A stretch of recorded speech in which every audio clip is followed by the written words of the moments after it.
নির্দলীয় সরকারের অধীনেই অবাধ সুষ্ঠু নির্বাচন আদায়ে রাজপথে আন্দোলন জোরদারের প্রস্তুতি নিচ্ছে বিএনপি জোট। বুধবার চেয়ারপারসনের গুলশান কার্যালয়ে লিয়াজো কমিটির বৈঠক শেষে বিএনপি মহাসচিব মির্জা ফখরুল ইসলাম আলমগীর বলেন, বাংলাদেশের নির্বাচন ইস্যুতে আগের অবস্থানই আছে মার্কিন যুক্তরাষ্ট্র। এ সময় ব্যর্থতা কাটিয়ে আবারও নতুন উদ্যমে রাজপথে আন্দোলন শুরুর কথা জানান শরিক দলের শীর্ষ নেতারা। আরও জানাচ্ছেন গোলাম মোর্শেদ।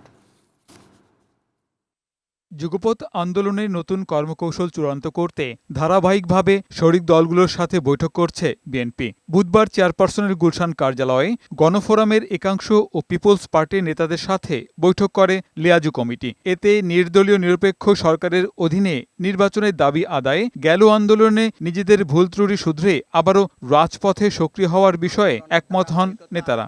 এই সরকারের পতন অনিবার্য, জনগণকে সাথে নিয়ে আবার আমরা রাজপথে থাকব, আমাদের আন্দোলন আমরা অগ্রসর করে নিয়ে যাব।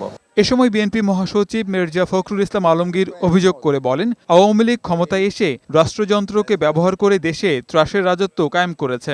দুর্নীতি, তাদের অনিয়ম, তাদের স্বজনপ্রীতি এমন একটা জায়গায় গিয়ে পৌঁছেছে যে এখন সবই সচেতন মানুষ যারা আছেন তারা সবাই বলছেন এটা একটা মাফিয়া রাষ্ট্রে পরিণত হয়েছে। আমেরিকার পররাষ্ট্র মন্ত্রণালয়ের কর্মকর্তা ডোনাল্ডো ঢাকা সফর প্রসঙ্গে মির্জা ফখরুল মনে করেন, বাংলাদেশের নির্বাচন ইস্যুতে অবস্থান পাল্টায়নি যুক্তরাষ্ট্র। যে কোনো দেশের তাদের কূটনৈতিক সম্পর্ক থেকে অব্যাহত রাখতে হয় সবাইকেই, এবং সেই জন্য তারা সেটাকে অব্যাহত রাখেন। সামরিক শাসকদের সঙ্গেও তাদেরকে সেই সম্পর্ক রাখতে হয়।